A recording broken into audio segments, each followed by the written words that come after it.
हरियाणा के गृह एवं स्वास्थ्य मंत्री अनिल विज ने कहा कि कांग्रेस हमेशा विभाजन की नीति अपनाती है और अब सोची समझी साजिश के तहत कांग्रेस उत्तर भारत और दक्षिण भारत में दंगा कराना चाहती है। विज आज पत्रकारों द्वारा कांग्रेस के सहयोगी दल डीएमके के सांसद द्वारा दिए गए बयान की भाजपा गौमूत्र राज्यों में जीती है और दक्षिण भारत में उन्हें घुसने नहीं दिया जाएगा के बयान पर अपनी प्रतिक्रिया दे रहे थे। गृह मंत्री अनिल विज ने कहा कि कांग्रेस विभाजन की नीति करती है। पहले इन्होंने 1947 में हिंदू मुसलमानों में विभाजन कराकर कत्लेआम कराया, जिसमें 10 लाख लोग मारे गए और अनेकों लोगों को बेघर होकर दूसरी जगह जाना पड़ा। गृह मंत्री अनिल विज ने कहा कि कांग्रेस विभाजन की नीति करती है। पहले इन्होंने 1947 में हिंदू मुसलमानों में विभाजन कराकर कत्लेआम कराया, जिसमें 10 लाख लोग मारे गए और अनेकों लोगों को बेघर होकर दूसरी जगह जाना पड़ा। फिर इन्होंने 1984 में हिंदू सिखों के दंगे करवाए, जिनमें लगभग 3,500 लोग मारे गए। अब ये उत्तर भारत और दक्षिण भारत का दंगा कराना चाहते हैं, इसलिए ये इस प्रकार के बयान दे रहे हैं। हमने इनके बयानों में नहीं आना है। जनता सचेत है और जनता मिलजुल कर इकट्ठा व भाईचारे के साथ रहना चाहती है। वहीं स्वास्थ्य विभाग में फाइलों के अटकने के मामले में स्वास्थ्य मंत्री अनिल विज ने कहा कि इस मामले में मुख्यमंत्री ने कहा है कि वे जल्द फैसला करेंगे और उनकी बात पर उन्हें पूरा भरोसा है। वहीं इंडिया गठबंधन की 6 दिसंबर को प्रस्तावित बैठक टलने पर गृह मंत्री अनिल विज ने कहा कि इंडिया गठबंधन के आपस में बहुत ज्यादा मतभेद हैं और रोज इनके अलग अलग दलों के नाराजगी भरे बयान आ रहे हैं। हम नहीं समझते कि एकजुट होकर चल सकते हैं। ये गठबंधन आज भी गया और कल भी गया।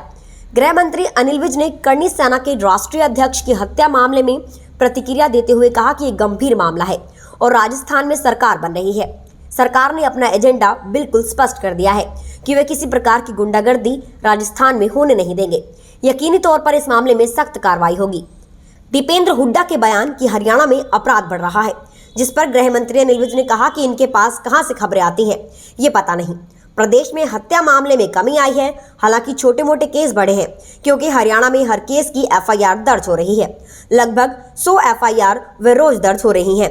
उनके पास जो शिकायतें आती हैं उन पर भी वे एफआईआर दर्ज करने की स्तुति की जाती है।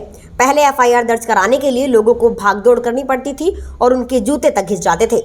देखिए, ये जो इंडी बनी है, ये आपस में इनके बहुत ज़्यादा मतभेद हैं और रोज़ अलग अलग दलों का अलग अलग नाराज़गी भरे बयान आ रहे हैं। तो हम इसको नहीं समझते कि ये चल सकती है। ये तो आज भी गई, कल भी गई। देखिए, ये कांग्रेस की सोची समझी नीति है। कांग्रेस विभाजन की नीति करती है।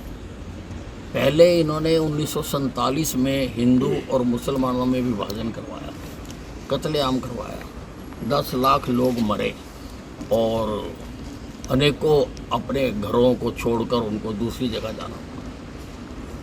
फिर इन्होंने 1984 में हिंदुओं का और सिखों का दंगा करवाया, उसमें भी 3,500 लोग मरे। अब ये उत्तर भारत और दक्षिण भारत का दंगा कराना चाहते हैं, इसलिए इस प्रकार के बयान रोज देते हैं। लेकिन हमने इनके बयानों में नहीं आना है।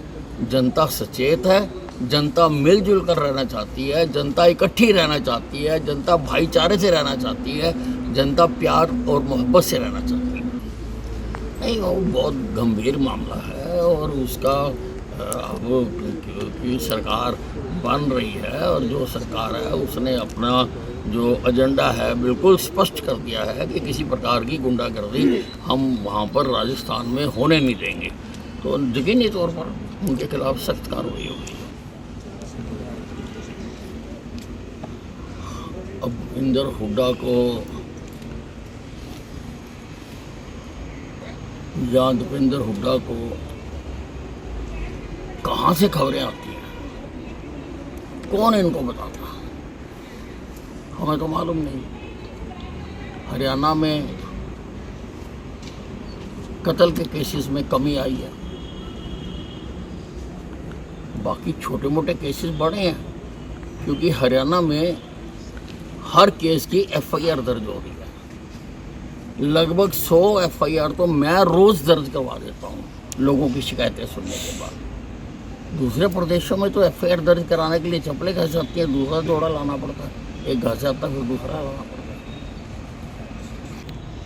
नहीं, मुख्यमंत्री जी ने कहा है कि वो उसका जल्दी फैसला करेंगे और मुझे उनकी बात पर यकीन है।